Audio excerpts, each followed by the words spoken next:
रही जो कवि हैं, साहित्य लेखन तमाम रहबरों, महापुरुषों, महान महिलाओं को अपनी प्रस्तुति दे रहे हैं। सभी को जय भीम, जय भारत, नमो बुद्धाय। जो संघर्ष किया उस संघर्ष की बदौलत ही आज हम ऐसे कार्यक्रम कर रहे हैं, ऐसे शिक्षण संस्थान बना रहे हैं। हमारे बीच जो प्रोफेसर, जो आईएएस अधिकारी, जो कैप्टन, जो और बड़ी बड़ी पोस्टों पे डॉक्टर, इंजीनियर बैठे हैं, संघर्ष की बदौलत बैठे हैं। लेकिन बड़े अफसोस की बात है, समाज इन महामारी इनके संघर्ष को भूल गया। बदलाव सोसाइटी जैसी फिर भी बहुत संख्या में ऐसे लोग हैं हराम कर रहे हैं। चंद पंक्तियां आपके समक्ष प्रस्तुत करके अधिक समय न लेते हुए से पढ़ने का अधिकार मिला, आपकी अनुकंपा से पढ़ने का अधिकार मिला। पढ़ लिख गया जब अनुकंपा से, ओहदा और रोजगार मिला। से हुई आमदन चौकी, रोजगार से हुई आमदन चौकी में घर बार लिया। डोर बैल जब बजात्री मंत्र का उच्चार मिला, बाबा से पढ़ने का अधिकार मिला। बंगले में था पूजा स्थल भी, गांव का दरबार मिला। बाबा साहब की अनुकंपा से पढ़ने का अधिकार मिला। अम्बेडकर के विचारों से, फूले अम्बेडकर के विचारों से अनजान वो परिवार का अधिकार मिला। बाबा साहब की अनुकंपा को देख के महसूस होता है कि इन्होंने महापुरुषों के इतने आंदोलन को, इतने संघर्ष को, इनकी कुर्बानियों को क्यों भुला दिया। जो लोग हमारे बीच आए हैं उन सब से मेरा अनुरोध है, आज महापुरुषों की शिक्षाओं पर चलने का सोसाइटी जैसी संस्थाओं का सहयोग करें। धन्यवाद। जय। इसमें कोई संदेह नहीं है, जैसे बताया भी सर ने, लगता था कि समाज जाग रहा है लेकिन वही खाकर भाग भी रहा है, ऐसा ही लग रहा है। लेकिन फिर भी जो साथी टिके हुए हैं ये बिल्कुल निग्गर है। जिस प्रकार चली जावे और निग्गर रह दे रहा, निग्गर समाज बैठे है, सारे सिंगर साथी बैठे हैं, मिशनरी हैं और सारे बढ़िया बढ़िया आदमी बैठे हैं। अवश्य ही बदलाव है, इसमें कोई कहने वाला कोई दो राय नहीं है। मैं बताना चाहता हूँ, जब बाबा साहब भाषण दे रहे थे आगरा में, तो उनकी आंखों से आंसू निकले थे और उन्होंने कहा था पढ़े लिखे लोगों ने धोखा दिया। क्यों दिया? बाबा साहब ने 26 जनवरी 1950 में जब संविधान लागू हो गया था तो 6 साल बाद में देखा कि मेरे पीछे कोई नहीं है, कोई साथी नहीं है जो काम कर रहे थे। दूसरी बात उसने कहा था कि ये बड़ा सा तंबू, जैसे ये तंबू लग रहा है, उस टाइम भी तंबू लग गया था। बाबा साहब कह रहे थे इस तंबू का अकेला बम्बू हूँ और इस बम्बू को संभालने वाला मेरे बाद कोई नहीं है। इतने लोग जो बैठे हैं, बाबा साहब का तंबू का बम्बू बनूंगा तो ये जो तंबू है वो टिका रहेगा।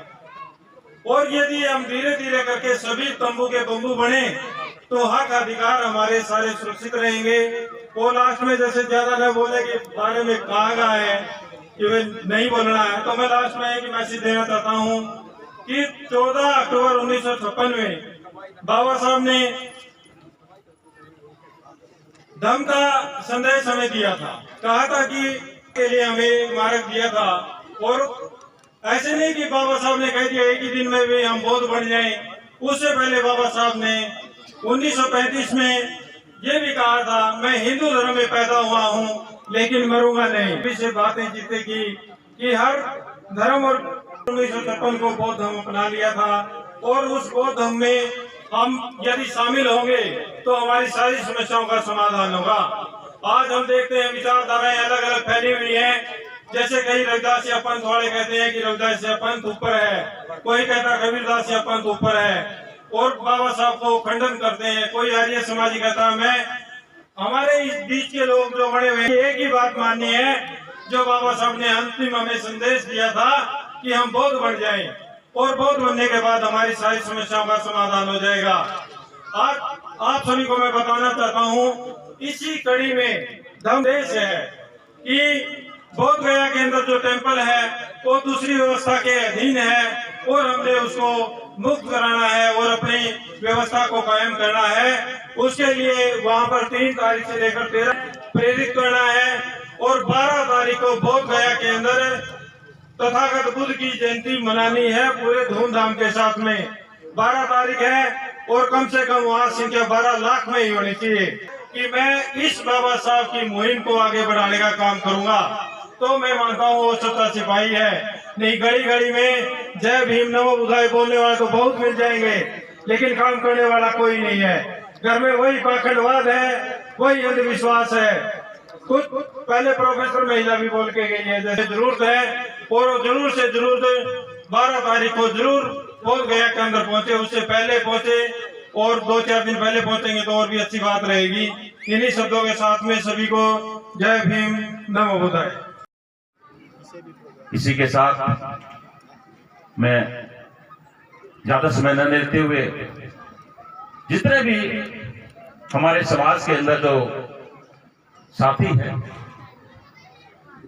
वो लोग ज्यादा से ज्यादा इस तरह की संस्थाएं अपने एरिया के अंदर तो डेडिकेशन चाहिएगी और जुनून ही होना पड़ेगा। तो जब डेडिकेशन होगा, जुनून होगा तो कोई भी जो मकसद है वो हासिल किया जा सकता है। हम बाबा साहब ज्योतिबा फुले, सावित्रीबाई फुले इनका जिक्र करते हैं, इनका जिक्र तो करते हैं परंतु उनके दुख दर्द उनके बारे में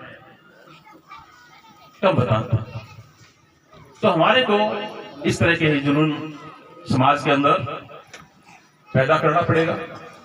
जब भी हमारी लड़ाई या जिन महापुरुषों के हम आज जन्मदिन मना रहे हैं उनका जो सपना था वो सपना पूरा हो सकता है, वरना हमारे दुख दर्द दूर नहीं हो सकते। तो जहां भी आप चाहे सोशल संगठन है चाहे किसी भी प्रकार के संगठन है, आपको जागरूक होना पड़ेगा और राजनीति करनी पड़ेगी। दूसरे लोग राजनीति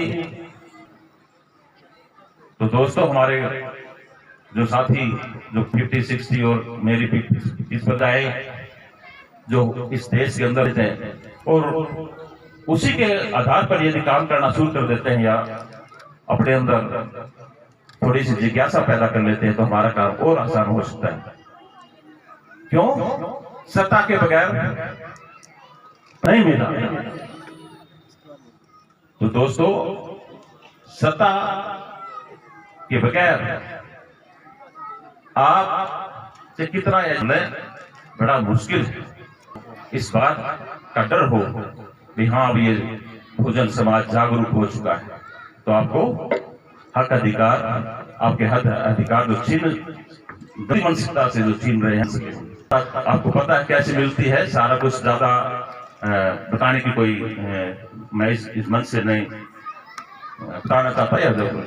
मैं पुनः इसके जो टीम के साथी हैं उनका बहुत बहुत धन्यवाद करता हूं। अपने स्वार्थ के लोभ लालच के बाबा साहब के लिए जो पहला मंत्र पहला जो रास्ता बहुत बहुत धन्यवाद करता हूं और धन्यवाद 5 मिनट मेरे को जो जय भीम जय मान्यवर साहब कांसीराम ने मान्यवर साहब कांसीराम मेमोरियल ट्रस्ट में जो हॉल है लाइब्रेरी की कैसी उत्तम व्यवस्था यहाँ पे की है। इधर बाबा साहब डॉक्टर भीमराव अम्बेडकर के जो शानदार परिदृश्य पोस्टर लगे हुए हैं। साथ में शिक्षक दिवस समारोह आदरणीय भंते कर्णसिंह राहुल के नेतृत्व में मनाया गया हुआ है। इधर गुरुदास महाराज बाबा साहब अम्बेडकर की तस्वीरें लगी हैं। में चारों तरफ से महापुरुषों की जो तस्वीरें लगी है जो देखने के काबिल हैं। शानदार प्रयास साथियों ने किया है, महापुरुषों की कारवा को ज़मीन पर उतारने का काम किया है। उधर मान्यवर साहब कांसीराम की जो कोटेशन है वो बड़ा सा बैनर लगा हुआ है। दीना बानामा साहब कांसीराम जी के गुरु हैं। बहुजन उभार की मूल चिंगारी मान्यवर दीना वाल्मीकि संत गढ़ के बाबा, भले ही एक कपड़ा कम पहनो, अगर थाली नहीं आता हथेली पे रख के खाओ, लेकिन बच्चों को जरूर पढ़ाओ। शानदार संदेश इनका है। और इधर मान्यवर साहब कांशीराम का जो राजनीतिक सामाजिक जीवन है, उनका पारिवारिक पूरा दृश्य यहाँ पे आपको देखने को मिलेगा। ये देख सकते हैं जो जीवन में उन्होंने अपना किया है। नाम भी मान्यवर साहब कांशीराम मेमोरियल ट्रस्ट है, हॉल उन्हीं के नाम से है। ये भवन के अंदर एक साथी हैं। जी सर नमस्कार, क्या परिचय? नमस्कार, मेरा नाम देवेंद्र सिरोही है। आज का कार्यक्रम था शानदार यहाँ पर, और मान्यवर साहब कांशीराम के कोटेशन के साथ बड़े बड़े पोस्टर बैनर लगे हैं। क्या संदेश देना चाहते हैं समाज में? जैसे दबे कुचले समाज को बाबा साहब ने जगाया है, उसी प्रकार साहब कांशीराम ने जितने भी हमारे महापुरुष थे उन सभी को याद किया है। उन्हीं सभी को एक समाज के सामने बताया है कि सभी महापुरुष एक वक्त के द्वारा मनवादी व्यवस्था ने भुला दिए थे, तो मान्यवर साहब श्री कांशीराम ने उन सभी महापुरुषों को जगाया और हमें उनको मार्गदर्शन चलने के लिए हमें प्रेरित किया है। संस्था ने बनाया है ये बदलाव सोशल सोसाइटी के द्वारा मान्यवर साहब कांशीराम मेमोरियल हॉल बनाया गया है। किस विषय पे काम करती है बदलाव सोसाइटी? बदलाव सोशल सोसाइटी जो हमारी खाली पड़ी चौपालें हैं उनमें पुस्तकालयों में बदलने का काम करती है। देख सकते हैं बदलाव सोसाइटी द्वारा मान्यवर साहब कांशीराम मेमोरियल हॉल के साथ साथ सावित्रीबाई फुले पुस्तकालय का ये विंग